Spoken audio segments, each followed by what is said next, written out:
Hello bachcho, let's read the question. The question says mark the correct choice as 1 if both assertion and reason are true and reason is the correct explanation of assertion. 2 if assertion and reason are true but reason is not a correct explanation of assertion. 3 if assertion is true but reason is false. 4 if assertion is false but reason is true. Assertion: organisms that reproduce by binary fission are immortal.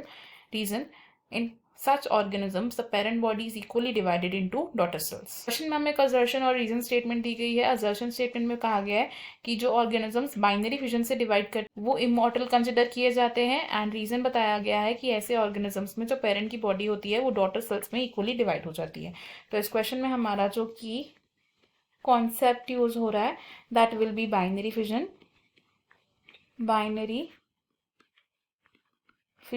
Binary fission क्या है? ये एक तरीके का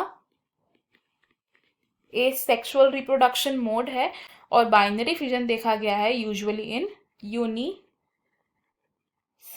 organism. And binary fission की process में क्या होता है? एक यूनिसेल्युलर पेरेंट यानी कि एक पेरेंट सेल डिवाइड हो जाता है इनटू 2 डॉटर सेल्स और इन 2 डॉटर सेल्स में इक्वल डिवीजन होता है एंड फर्दर ये 2 डॉटर सेल्स डिवाइड होते हैं बाइनरी फिजन से एंड प्रोजेनी को कंटिन्यू करते हैं. तो हम यहाँ से क्या देख रहे हैं कि जो पेरेंट सेल था इसका कोई रेमिनेंट नहीं बच रहा है तो इसे हम डेड कंसिडर नहीं कर सकते. तो there is no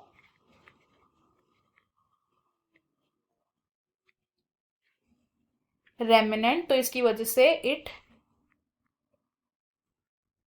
can not be considered dead. तो हम बोल सकते हैं कि बाइनरी फिजन से जो ऑर्गेनिजम्स डिवाइड करते हैं इन्हें हम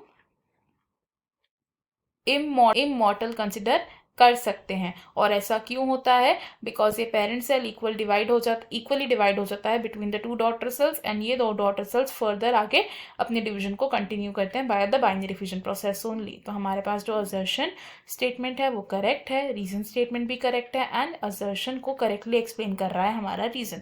तो हमारा करेक्ट आंसर है यहाँ पर option 1, option 2, option 3 and option 4 wrong हो जाएंगे. फाइनल आंसर होगा option 1. I hope you have understood it. Best of luck.